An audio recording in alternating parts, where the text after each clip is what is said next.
दोस्तों, आज की कहानी मेरी और मेरे बेटे के बीच की है। मेरा नाम पूजा है और अब मेरी उम्र 37 साल है। मैं सुंदर विवाहित जवान स्त्री हूँ। मेरा कद 5 फीट है और मेरा रंग गोरा है। मेरा जिस्म बिल्कुल कारीगरी की रासी हुई मूर्ति की तरह है। मेरी शादी हुए 20 साल हो गए हैं और मेरा एक बेटा है जो कि मेरी शादी के 1 साल 3 माह बाद हुआ था और अब 19 साल का है। जब वह 4 माह का था तब मेरे पति का तबादला ब्रिटेन में हो गया था। क्योंकि उनका एरिया अंतर्राष्ट्रीय था, इसलिए वह हमको अपने साथ नहीं ले जा सकते थे। उन्हें हर एक साल के बाद 1 माह के लिए भारत आने की इजाज़त थी। विदेश जाना उनकी मजबूरी थी, इसलिए मुझे और मेरे बेटे को अकेला छोड़ गए थे। हम अकेले ना रहे, इसलिए मेरे पति ने मेरे छोटे ससुर यानी कि चाचा को हमारे साथ रहने के लिए शहर बुला लिया था। मेरे ससुर जब हमारे साथ रहने के लिए आए तब उनकी उम्र 49 साल की थी। वह हमसे अलग गांव में रहते थे। मेरी छोटी सांस की मृत्यु 1 साल पहले हो गई थी और पिछले 1 साल से ज्यादा वहीं पर गांव में अकेले ही रहते थे। वह आर्मी में मेजर रह चुके थे और रिटायर होने के बावजूद उनका बदन फिट था। आर्मी के तौर तरीके और तह वह अभी तक नहीं भूले थे। गांव में रहने और खेतीबाड़ी करने तथा गांव के शुद्ध वातावरण के कारण उनका शरीर बहुत ही गठीला था। वह इस उम्र में भी वह एकदम 30 से 31 साल के जवान लगते थे। पहले जब भी वह सासू माँ के साथ हमारे घर आकर रहते थे तो मेरी पड़ोस वाली औरतें उन्हीं मेरे पति के भाई ही समझती थीं।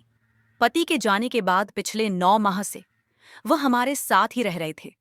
पढ़े लिखे होने के कारण उनका पहनावा भी शहरवासियों जैसा था, इसलिए वह मेरे साथ घर में बहुत जल्दी घुल मिल गए। घर के काम और बच्चों की देखभाल में मेरा हाथ बटाते थे। मेरे पति को घर रहना बहुत पसंद था और शादी के बाद कई दिनों तक ऐसा नहीं हुआ कि हम उनके बिना रहे हो। अब मेरे पति को ब्रिटेन गए हुए लगभग 10 माह हो चुके थे। इन 10 माह में पहले 4 माह तक मुझे एक बार भी वह नहीं मिला, इसलिए मैं बेचैन और उदास रहती थी और पूरा दिन तड़पती रहती थी। पर कोई भरोसे का नहीं था। लेकिन 6 महीने पहले अचानक ही एक ऐसा अवसर मिला जिससे मेरी जिंदगी में बहुत बड़ी खुशी मिली और वह अब तक मुझे मिलती है। बात तब की है जब मैं घर की सफाई का काम करती हुई बेटी के रूम में गई तो मैंने पाया कि वह कमरे में नहीं था। मुझे समझ में नहीं आया कि वह कहाँ गया होगा, इसलिए मैं इधर उधर देखने लगी और तभी मुझे उसके बाथरूम की लाइट जलती हुई नजर आई। मैं जिज्ञासा से उठी और उनको देखने चली गई। वहां मैंने देखा कि बाथरूम का दरवाजा थोड़ा सा खुला हुआ है और अंदर से कुछ अलग ही आवाजें आ रही हैं। मैं सुनकर घबरा गई और सोचा कि शायद बेटी की तबीयत ठीक नहीं है या वह किसी परेशानी में है। मैं डरकर जल्दी से बाथरूम का दरवाजा खोलकर अंदर झांकने लगी। अंदर का नजारा देखा, मेरे तो होश उड़ गए। बेटा अपने बाबू की बड़े आराम से मालिश कर रहा था। इससे पहले मैं अपने आप को संभालती, तभी मैंने देखा कि बेटा जोर जोर से सिसकियां ले रहा था। यह सब देखकर मैंने एक लंबी श्वास निकाली, जिसे सुनकर बेटे ने पलटकर देखा और मुझे देखते ही गुस्से से बोला, माँ, तुम यहाँ पर क्या कर रही हो? उसके गुस्से से भरी आवाज सुनकर डर गई और बिना आवाज किए वहां से भाग आई। इस घटना के बाद मैं तो बेटे के सामने भी नहीं गई, लेकिन दोपहर का खाना पानी बनाने के समय बेटा तंग कर रहा था तो मुझे मजबूर होकर बेटा के पास जाना पड़ा। तब मेरा बेटा बिल्कुल सामान्य तरीके से पेश आया। इससे मेरी जान में जान आई और मैं उनके सामने आने जाने लगी और सामान्य तरीके से बर्ताव करने लगी। लेकिन उस घटना के बाद अगले दिन भी मैं उसी नजारे के बारे में सोच रही थी। दूसरे दिन रात को सोने के वक्त मेरा दिल बहुत उदास होने लगा। जब मेरा मन नहीं लगा तो मैं बेटा के रूम में गई और उसने मुझे तेल लाने को कहा। मैंने उन्हें तेल लाकर दिया तो उसने मेरे पेट पर लगाना शुरू कर दिया। उसके बाद मैं अपने कपड़े बदलने चली गई। तभी मेरे दिमाग में ऑडिया आया, अगर मैं बेटा को अपनी थोड़ी झलक दिखला दो तो शायद कुछ बात बन जाए। अपने सारे कपड़े चेंज करके एक गुलाबी रंग का जालीदार का नाइट सूट गाउन पहना और फिर बेटे के कमरे में गए। बेटा ने मुझे उन कपड़ों में देखा और एकटक देखते ही रह गया।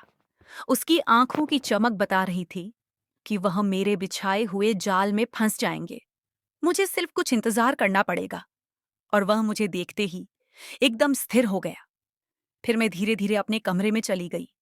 मुझे नींद नहीं आ रही थी, इसलिए मैं बहुत देर तक ऐसे ही करवट बदलती रही। तभी मुझे याद आया कि मैंने बेटे को दूध पिलाया ही नहीं। मैं उठी और बेटा के कमरे में गई तो पाया कि वह भी सो गया था। तब मेरे मन में आया कि मैं भी इसी कमरे में सो जाती हूँ, क्योंकि बेटा भी इसी कमरे में सोया हुआ है। मैं बेटे साथ वाले बेड पर लेट गई। मैंने महसूस किया कि मैं वो जिंदगी का मजा चाहता है। मैं अपना अकेलापन दूर करना चाहती हूँ, अपनी महीनों की भूख मिटाना चाहती हूँ। इसके लिए अब मुझे मेरे पति की गैर हाजिरी में भरोसे का और पूरा संतुष्ट करने वाला पुरुष मिल चुका है। अब मैं और इंतजार नहीं कर सकती थी। इसलिए मैंने अपनी सारी बातें छोड़ दी और मैं बेटे के पास जाकर बैठ गई। थोड़ी देर बाद बेटा हिलने लगा।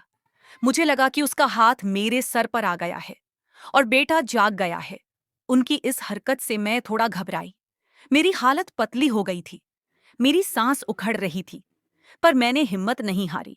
करीब पौने घंटे के बाद बेटा का हाथ मेरे सर से हटा और नीचे आ गया। उनकी इस हरकत से मैं बहुत ज्यादा परेशान हुई।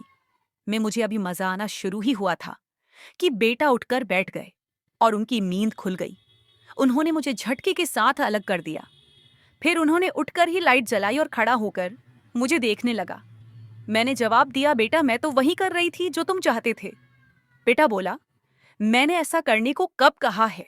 तुम्हें ऐसा नहीं करना चाहिए था और माफ कर देना चाहिए था। मैंने कहा, बेटा मैंने आज तक आपके किसी भी बात का इशारा कभी नहीं डाला, तो मैं कैसे ना करती?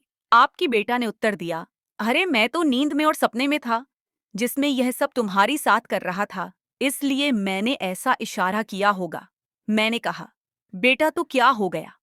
अगर मैंने इशारे को समझकर आपकी सेवा कर दी, तो आपका सपना और मेरा कर्तव्य पूरा हो गया है। बेटा बोले, अरे माँ, तुम बात क्यों नहीं समझ रही हो? मैं नादान बनती हुई बोली। इससे पहले कि वह कुछ कहे और बात ज्यादा बिगड़े, मैं उठकर खड़ी हो गई और उन्हें आगे कुछ बोलने का कोई मौका दिए बिना मैं उनके ऊपर बैठ गई और माफी मांगने लगी। बेटा बोले, तू ऐसे घबरा गई हो जैसे पता नहीं क्या हो गया हूं। मैं तो तुमसे मजाक कर रहा था। उसके बाद बेटा ने मेरे साथ वो शुरू कर दिया। बेटे ने मेरे साथ वो मेरे अकेलेपन और बेचैनी को दूर कर दिया है।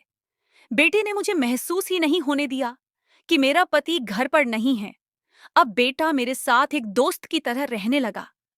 अब मुझे अपनी जिंदगी जीने में काफी मजा आ रहा है। दोस्तों, आपको ये स्टोरी कैसी लगी हमें नीचे कमेंट बॉक्स में बताइए और ऐसे ही मजेदार स्टोरी डेली सुनने के लिए इस वीडियो को लाइक करें और हमारे चैनल को अभी के अभी सब्सक्राइब करें।